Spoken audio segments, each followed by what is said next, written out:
Comme tous les matins, Manuel et Cristina bravent le trafic et la pollution de São Paulo pour se rendre à leur travail. La vie à São Paulo est toujours agitée. Il y a beaucoup de gens, il y a toujours plein de choses à faire.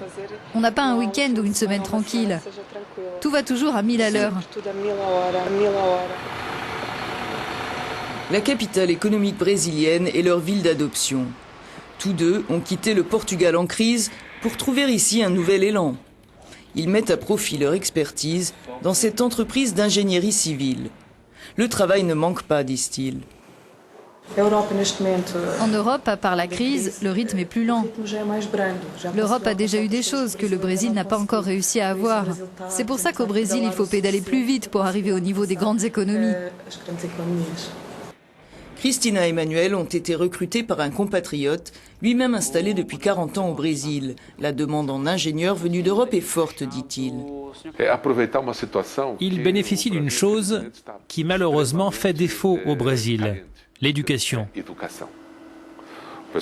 Les gens viennent de l'étranger avec une autre éducation, des formations universitaires, des formations très supérieures. Et d'une certaine manière, en venant ici, ils aident à combler cette insuffisance. Le couple est décidé à rester au Brésil tant que le vent leur sera favorable, même si les incertitudes demeurent. La plus grande crainte actuellement, c'est les élections. Parce que si un autre parti arrive au pouvoir, il se peut que le nouveau parti fasse plus attention aux comptes publics. Parce que ces dernières années, c'était des dépenses et encore des dépenses, des travaux publics énormes. Le risque, c'est que le prochain gouvernement dise « halte ». On sait qu'il y a une limite. On arrive à un point qui n'est plus soutenable. D'autres misent sur le marché des services, où beaucoup reste à inventer au Brésil. Donato a quitté l'Espagne où il dirigeait une entreprise dans le secteur du bâtiment, ravagé par la crise. Il s'est fixé au Brésil après y avoir rencontré sa compagne Marina. Tous deux passionnés de voyage, ils ont ouvert il y a quelques mois cette agence d'échange linguistique. Non sans peine. On a eu des difficultés, non seulement pour ouvrir l'entreprise, mais aussi pour qu'il ait des papiers en règle, de sorte à ce qu'il puisse faire des allers-retours entre le Brésil et l'Espagne, et qu'on puisse faire nos voyages professionnels sans aucun problème. On a pratiquement passé une maîtrise en bureaucratie du Brésil. C'est compliqué parce qu'on te demande des choses que tu n'as pas. Une entreprise nouvelle qui n'a pas commencé à fonctionner n'a pas de facturation ni de mouvement bancaire. Du coup, la banque ne veut pas t'ouvrir un compte. Une fois surmontée une montagne d'obstacles, l'entreprise n'a pas tardé à fructifier. Le couple a créé 2 antennes en Europe, une au Canada, et compte avant tout devenir l'un des leaders du secteur au Brésil. Un marché dont ils sont sûrs de l'avenir. Le Brésil a une économie intérieure très solide. Il ne peut pas arriver ici ce qui nous est arrivé en Europe, que du jour au lendemain, à cause de l'économie américaine, l'économie européenne s'est arrêtée. Ici, l'économie, c'est vrai qu'elle ralentit, mais une fois qu'elle aura baissé, elle va de nouveau monter. Rendez-vous chez Baccio di Latte, une entreprise montée par un duo italo-écossais. Depuis la création de leur première boutique de glace à l'italienne à São Paulo il y a 4 ans, ils ont ouvert une 12aine d'autres points de vente. S'imposer sur un marché qui n'existait pas au Brésil a pourtant été une véritable course d'obstacles. On dit que le Brésil, ce n'est pas pour les débutants, et je vous assure que c'est vrai. Des différents permis aux complications diverses en passant par les retards sur les chantiers. Sur le papier, ça semble fantastique. Le calendrier prévu est parfait, le prix est correct. Mais en réalité, personne ne travaille, tout prend du retard, rien n'arrive dans les temps et en attendant, on brûle son budget. Les efforts des 2 associés ont été payants. Ils emploient aujourd'hui près de 200 personnes dans leurs différents points de vente et comptent ouvrir de nouvelles boutiques à São Paulo et Rio de Janeiro.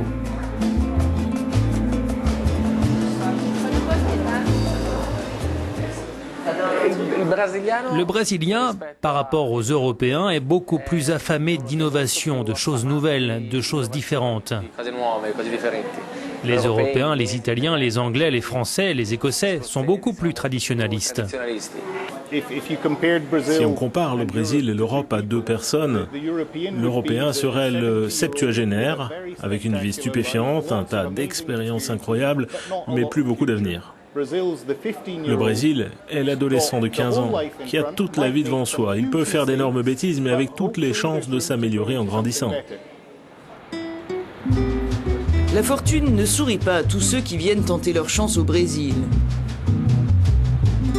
Venu de Barcelone il y a un an, Luis a créé à Rio de Janeiro une société de conseil à l'usage des candidats européens à l'immigration. Faute de préparation, beaucoup se retrouvent démunis et dans la clandestinité, dit-il. Il y a des étrangers qui viennent ici sans travail, sans lieu de vie et avec très peu de moyens. Ils viennent ici en pensant qu'ils vont vivre à Copacabana, dans un de ces immeubles, ouvrir la fenêtre et voir la mer. Et ils se rendent compte que non, c'est pas comme ça. Ils doivent aller vivre dans une favela en banlieue et ils trouvent l'insécurité, le trafic de drogue. Ils se retrouvent confrontés à cela. Depuis la politique dite de pacification, les favelas de Rio ont aussi vu de plus en plus d'étrangers s'y installer pour y monter des maisons d'hôtes ou des commerces dans le secteur touristique. C'est dans la favela de Vidigal que nous rencontrons Marco, venu d'Italie.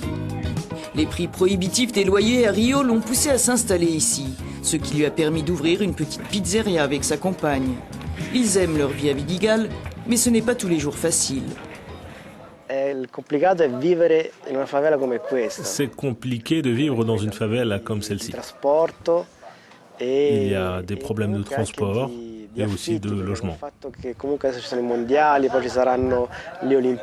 cause du mondial, de l'arrivée des Jeux Olympiques, les loyers ont triplé en quelques mois. Tu payes très cher alors que tu vis dans une zone où il n'y a aucun service.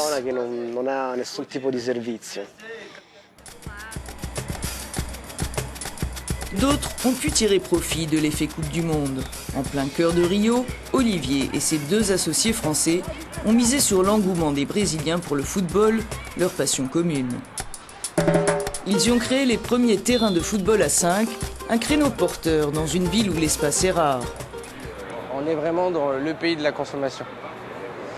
Donc ça marche. Même si les Brésiliens, au début, étaient un petit peu freinés un peu des cas de fer sur la pratique en elle-même, ça reste du foot, et du foot hyper pratique, proche du boulot, proche de chez eux, etc. Donc très vite, de toute façon, les gens viennent jouer. Le club séduit une clientèle tant brésilienne qu'expatriée, mais avant cela, il a fallu là encore ne pas céder au découragement. Le Brésil, c'est pas un Eldorado. Les gens ont toujours cru que c'en était un et ils se sont toujours cassés les dents. Nous, on a persévéré parce qu'on était tous les trois. Maintenant, sincèrement, je pense que 99% que j'ai rencontrés pendant ces 4 ans, eux sont rentrés au bercail.